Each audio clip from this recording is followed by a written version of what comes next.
Hi there, thank you for return to my channel. How good your day? Whatever your mood, please take a few minutes to join me.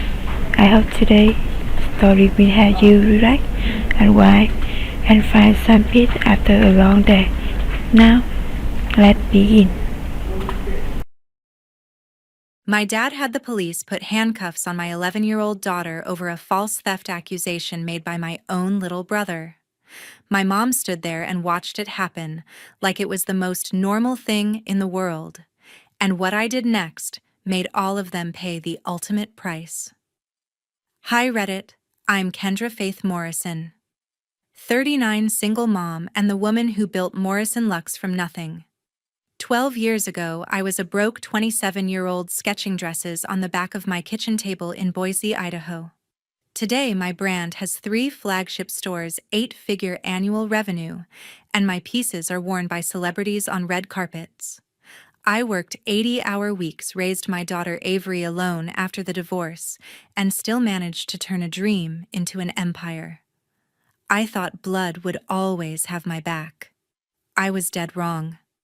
That Sunday last July, I trusted my own parents to watch Avery for a few hours while I flew to New York for the deal of a lifetime. I came home to find police lights disappearing down the street, and my little girl gone in handcuffs because my dad the one who called it in. If you want to know exactly how I turned their perfect little world upside down and made sure they lost everything they cared about, hit that subscribe button and turn on notifications right now. Because this one goes nuclear and you won't believe the ending. I grew up in Boise in a family where everyone knew exactly who the star was from the minute he could walk. My little brother Ryan arrived 4 years after me, and the second he opened his eyes, the entire house revolved around him.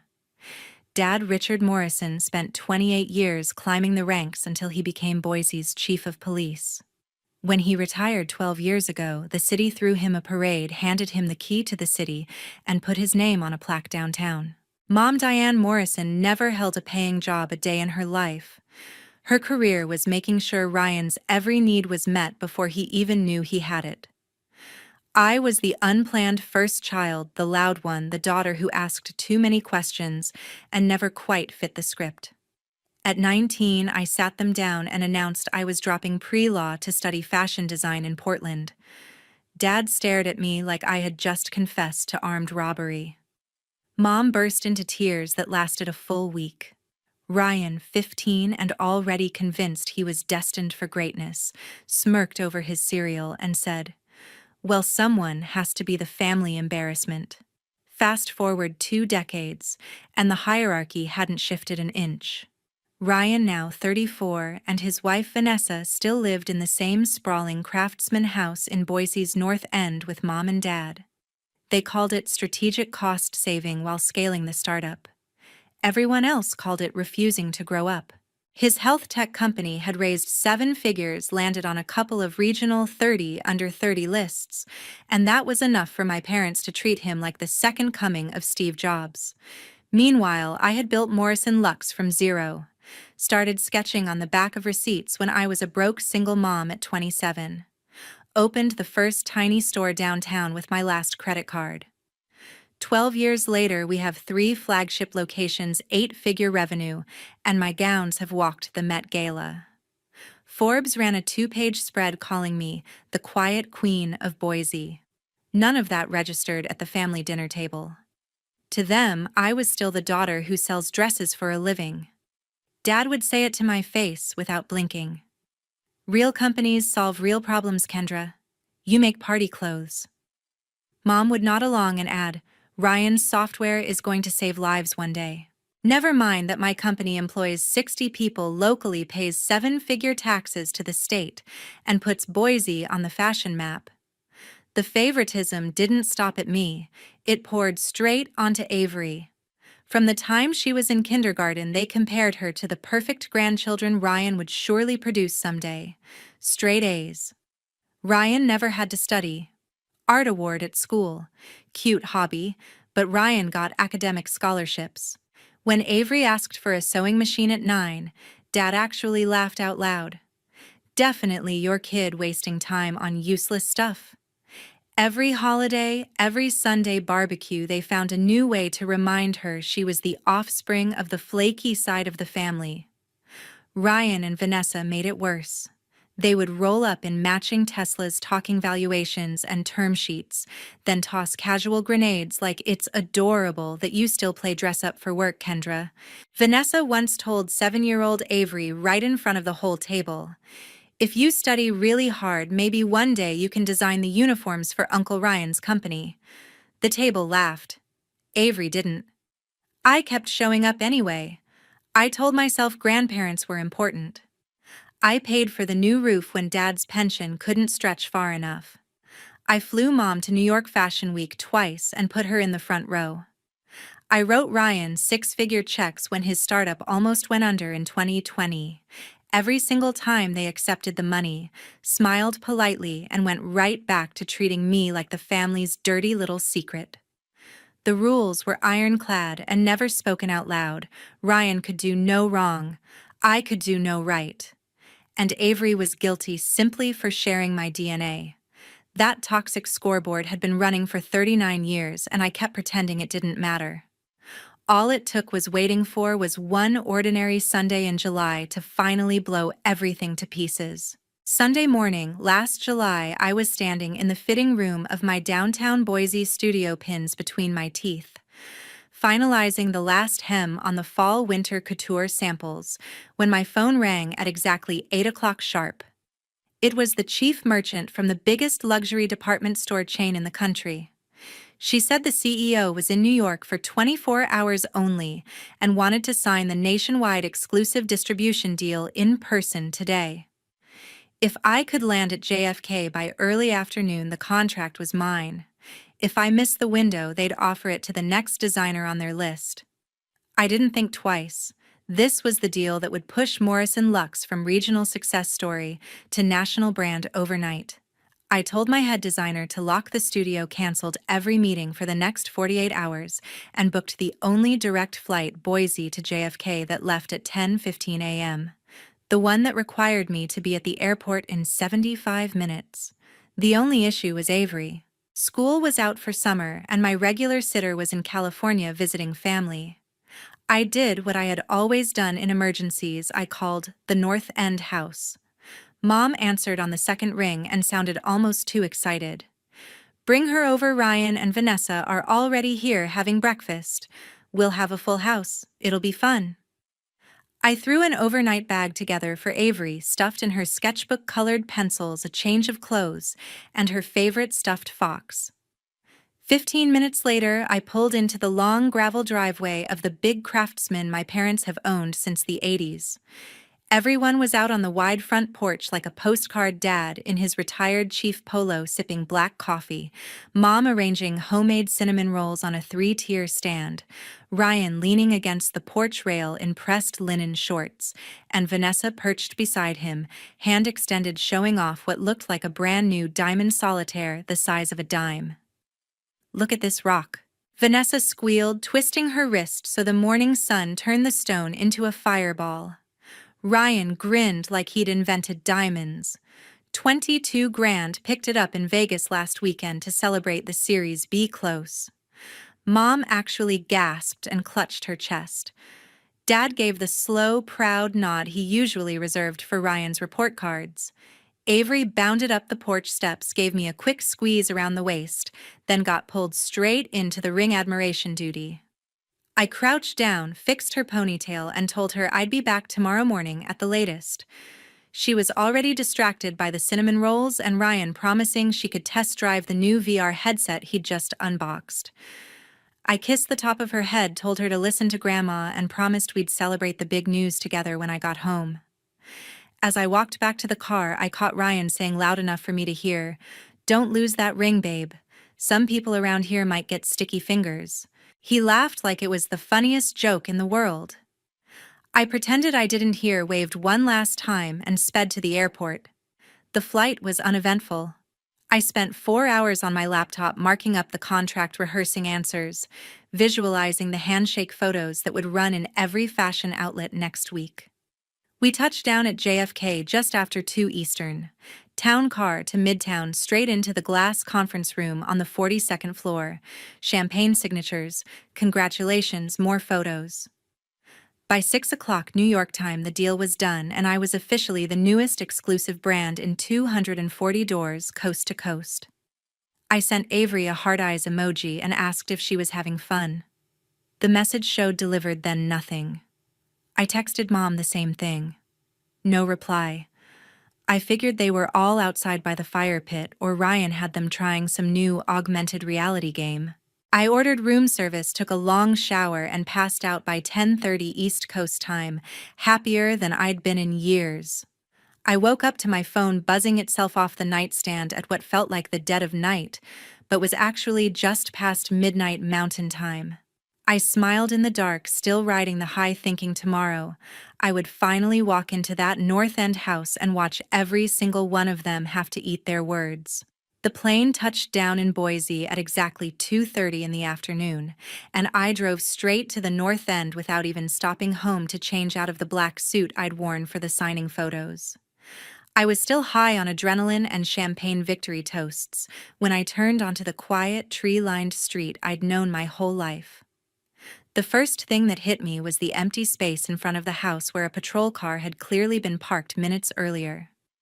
Fresh gravel grooves and faint brake marks were still visible. The second thing was the unnatural silence.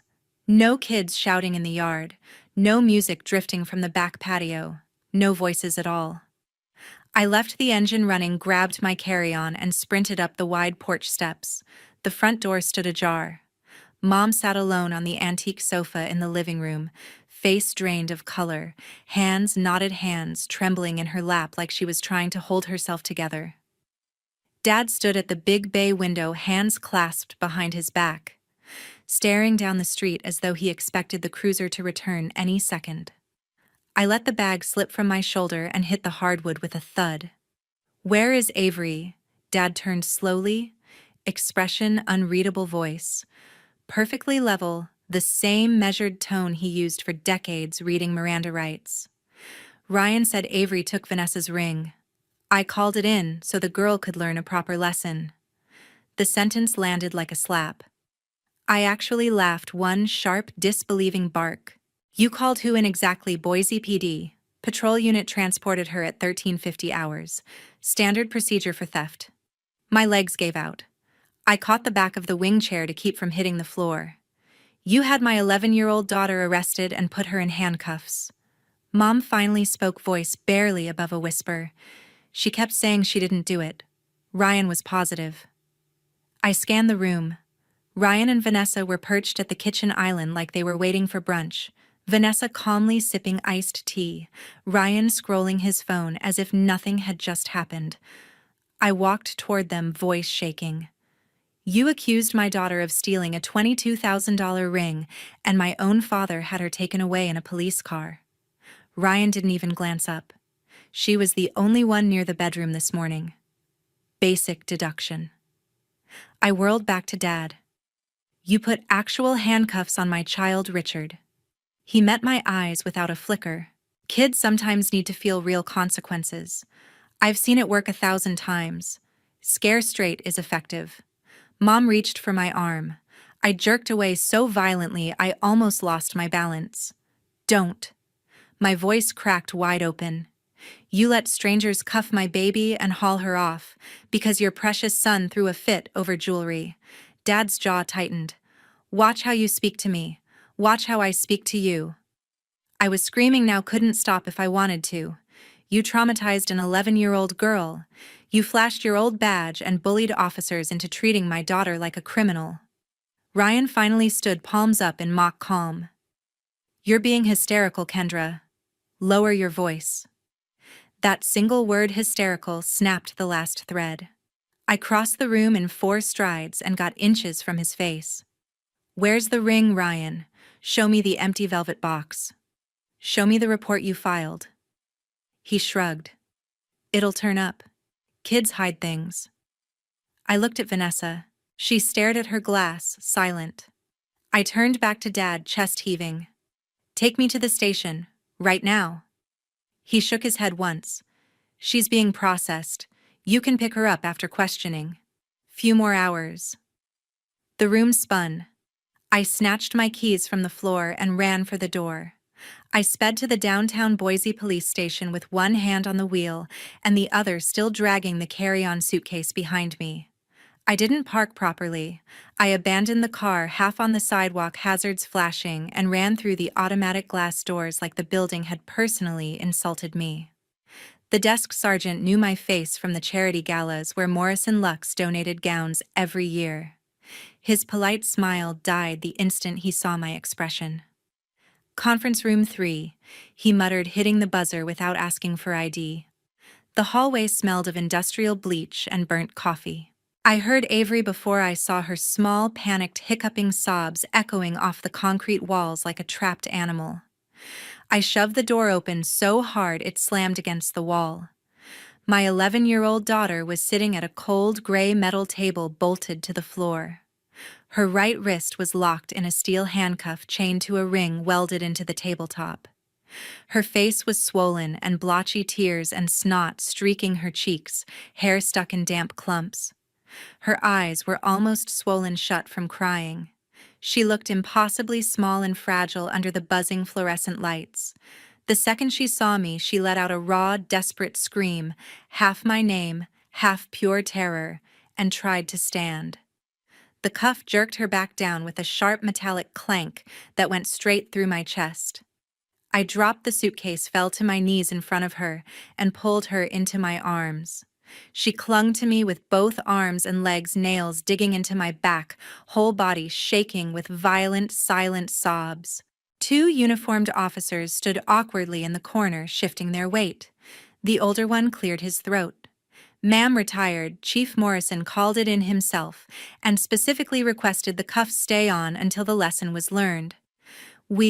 I cut him off with a look that could have melted steel. I stood slowly, keeping one hand on Avery's shoulder, and turned toward the open doorway. There they were, standing side by side in the hallway like they were waiting for coffee. Dad, arms folded across his chest, face carved from granite, eyes fixed straight ahead. Ryan leaning against the opposite wall, phone in hand, expression somewhere between bored and smug. They had followed me here. Dad had refused to drive me, but he had shaken his head and said few more hours. Yet he had driven himself and beaten me to the station to make sure his orders were carried out exactly as he wanted. I took one step toward them. The younger officer glanced nervously at Dad, received a curt nod, then hurried forward and unlocked the cuff. The key clicked. The cuff fell open with a loud clatter.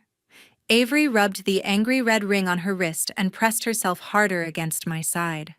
I guided her past the 2 men without breaking stride. Dad opened his mouth. "Kendra." I stopped dead, looked him straight in the eye, and used his first name for the first time in 39 years. "Richard, you will never come near my daughter again. Do you understand me?" His jaw flexed, but he said nothing. Ryan gave a soft, dismissive snort. Always the drama queen. I didn't waste another breath on either of them. I wrapped my blazer around Avery's trembling shoulders, picked up the abandoned suitcase with my free hand, and walked my little girl out of that building, past the desk sergeant who wouldn't meet my eyes, past the flickering fluorescent lights, into the late afternoon sun. She didn't speak a single word the entire drive home. That night, I didn't go back to my own house. I booked the entire executive floor of the Marriott right next to Boise Airport under my assistant's name, so no one could trace us. Avery fell asleep the moment her head touched the pillow, still wearing the same wrinkled clothes from the station shoes kicked off on the carpet. I sat on the edge of the bed in the dark, watching her chest rise and fall, waiting for the white-hot rage to cool. It only burned hotter. At 9:27 p.m., I called Megan Sullivan. Megan and I started law school the same year. I dropped out to chase fashion. She graduated top of our class and is now the most feared civil rights and police misconduct attorney in the entire state of Idaho. She answered on the first ring with a sleepy, "This better be good." I told her everything in one long, shaking torrent. When I finished, there were 10 full seconds of dead silence, then a single icy sentence. Send me every photo, every text, every name. I'll be there in 40 minutes. She walked into the suite at 10:58 with 2 junior associates, 3 laptops, and a rolling briefcase the size of a steamer trunk. We turned the living area into a command center. First move Monday morning, Megan called in an old favor from the insurance defense firm she used to work for. By Wednesday noon, we had the complete claims file. Ryan had filed the loss in November of the previous year, claiming the original ring was damaged beyond repair in a home accident. The insurer paid out $22,000 straight into the startup's operating account he controlled alone. Second move, Megan put her go-to private investigative team on immediate retainer. They pulled every frame of security footage from the jewelry store in Vegas Ryan had bragged about. Zero record of any purchase in his name or Vanessa's. They then ran the exact specifications of the stone Vanessa had flashed all morning, refractive index color grade cut angles. It matched a high-end cubic zirconia replica purchased on Etsy for $298, shipped to the North End address 3 weeks ago, paid for from Ryan's personal debit card. We had ironclad proof in 96 hours. Friday afternoon, Megan drafted 4 separate demand letters on her firm's letterhead. One to Ryan Morrison for filing a false police report, insurance fraud, and intentional infliction of emotional distress on a minor. One to Richard Morrison for abuse of authority, civil rights violations, and the same emotional distress count. One to Vanessa Morrison as accessory and co-conspirator. One to the City of Boise Police Department for unlawful detention of a juvenile and failure to follow mandatory parental notification protocols. Each letter laid out the evidence in bulletproof detail attached to the claims file, the Etsy receipt, the jewelry store denial, and still photos of Avery in handcuffs taken from the station's own security system obtained legally through Megan's contacts.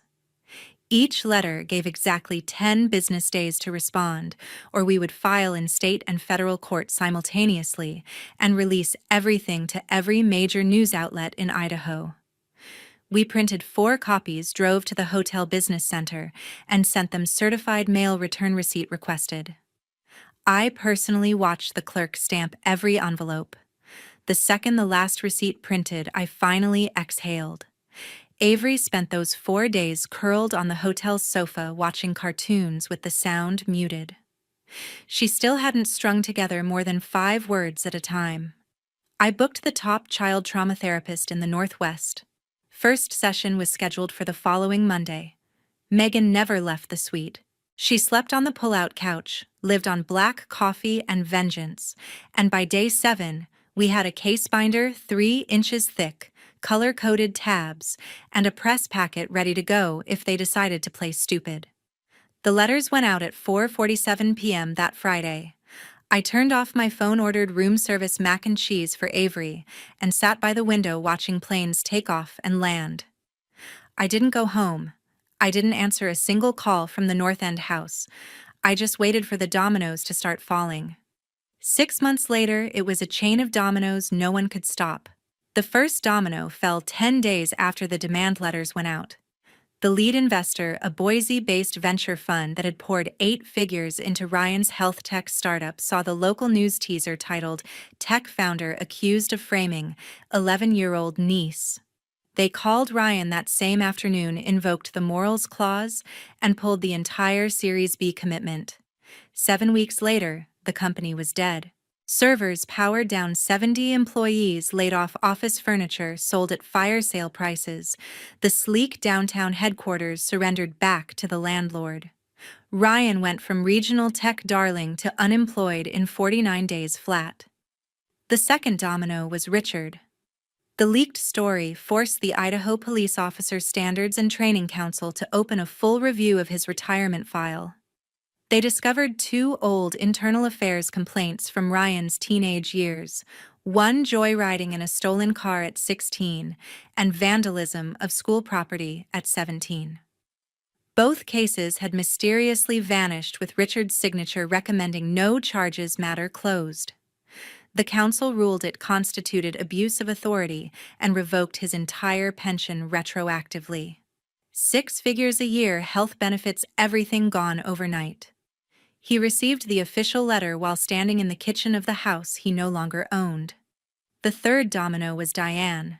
2 years earlier, she had personally co-signed a $1.2 million bridge loan so Ryan could make payroll after the first investor scare. When the company collapsed, the bank called the note immediately. The North End Craftsman they had lived in since 1987 went on the market 3 weeks later. It sold at a 20% discount just to cover the shortfall. They moved into a 2-bedroom apartment on the West Bench with cardboard boxes still labeled master bedroom and Ryan's old trophies. The fourth domino was Chloe Harper. She was my aunt's daughter, the cousin the family never mentioned after she ran away at 14. She saw the news segment recognize the last name and emailed Megan directly that same night. Chloe sent scanned police reports, diary pages, even an old voicemail of Richard threatening to have her arrested if she ever showed her face again. She flew to Boise on her own dime and gave a 4-hour deposition detailing decades of favoritism and cover-ups for Ryan. Her testimony turned our case from strong to bulletproof. Ryan tried every trick. He called crying voicemails at 2 a.m., then furious ones at noon, then pleading ones with Vanessa sobbing in the background. I let them all go straight to a folder I never opened. Vanessa texted photos of moving boxes and captions about losing the only home she'd ever known. I blocked the number. Richard showed up unannounced at my flagship store one Tuesday afternoon clutching a manila envelope. Inside were childhood pictures of me and Ryan on ponies, a handwritten letter begging me to think of your mother's heart. I handed the envelope back unopened and had security walk him out past the customers. Diane sent long, rambling emails about chest pains, about how the stress was killing her, about how I was destroying the family legacy. I forwarded everyone to Megan without reading past the first line. The settlements came fast after that. The city of Boise folded first a confidential high 6-figure payment and an official apology letter from the current chief of police. Ryan and Vanessa settled next, signing over everything left after the bankruptcy. Richard fought longest, but when Chloe's deposition transcript landed on his lawyer's desk, he caved. His final check wiped out the last of his retirement savings. By the end of that 6th month, the North End house was gone, the company name was toxic, the pension was revoked, and the Morrison reputation my father had spent 40 years polishing was permanently cracked. I didn't throw a party when the money hit my account. I didn't feel triumph. I only felt the quiet certainty that finally comes when the people who hurt your child have paid a real price. And then it was over. Now Avery is 12 years old and walks the runway of Morrison Lux like she owns the entire building because, in a way, she does. She opened our spring-summer show last month in a hand-embroidered crystal mini gown, head high, shoulders back, smile blazing. The second she hit the end mark, the entire audience rose to their feet. Phones flashed like lightning. The clip blew up across every platform within hours. 12-year-old supermodel takes revenge on the runway. She earned every single cheer. The money that bought our new life came from 2 places. The first check was Ryan's settlement, everything he had left after the bankruptcy trustee finished with him. The second was the confidential agreement with the city of Boise and its insurer after the internal investigation confirmed multiple policy violations, including unlawfully restraining a juvenile, on the word of a retired chief alone. Together, the 2 payments were more than enough to purchase the 5-bedroom glass and timber house on the ridge in East Boise. Outright, no mortgage, no liens, no one else's name on the deed except mine and Avery's. We moved in on a quiet Tuesday in early March. Avery claimed the bedroom with the floor-to-ceiling windows that look straight at the mountains and immediately painted one entire wall midnight blue so the city lights would sparkle against it at night. I turned the whole lower level into her personal design studio industrial sewing machines, cutting tables rolls of fabric taller than she is. She falls asleep most nights with a sketchbook on her chest and colored pencils scattered across the duvet. For the first 4 months after that day, she saw the top child trauma therapist in the Northwest twice a week. Nightmares stopped after 6 weeks in.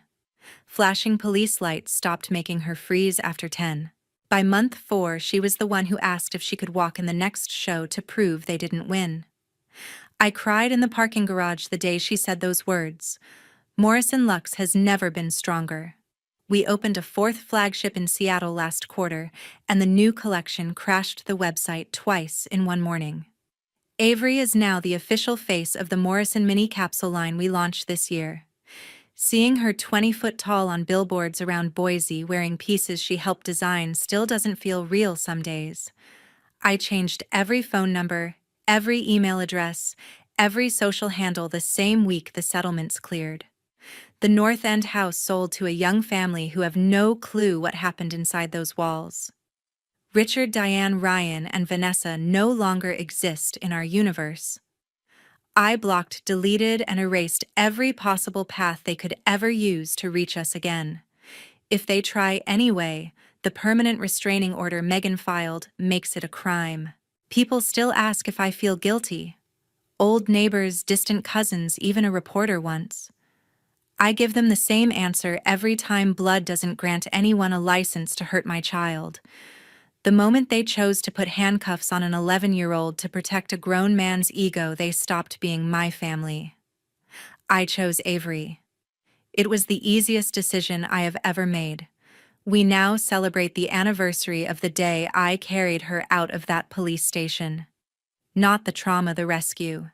We order extra cheese pizza, watch old runway footage from Paris and Milan, and end the night on the back deck counting shooting stars.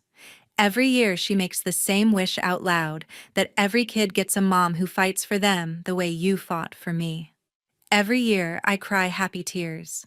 I don't lose sleep over ruined reputations or lost relatives. I sleep like a rock in a house I own free and clear, next to a daughter who knows without question that she is believed, protected, and loved beyond measure. Some ties are meant to be cut. Some bridges are better burned to ash. And some choices, once you make them, you never second guess. Choosing my daughter was the single best decision of my entire life.